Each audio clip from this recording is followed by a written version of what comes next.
তোমার কাজল চোখে যে গভীর ছায়া কেঁপে ওঠে ও,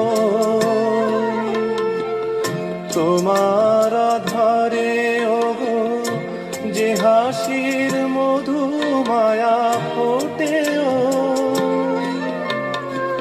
তারাই অভিমান বোঝে না আমার, বলে তুমি তো আমায় ভালোবেসেছ, শুধু আমার গোপন ব্যথা কেঁদে কেঁদে কয় কেন আরো ভালোবেসে যেতে পারে না হৃদয়।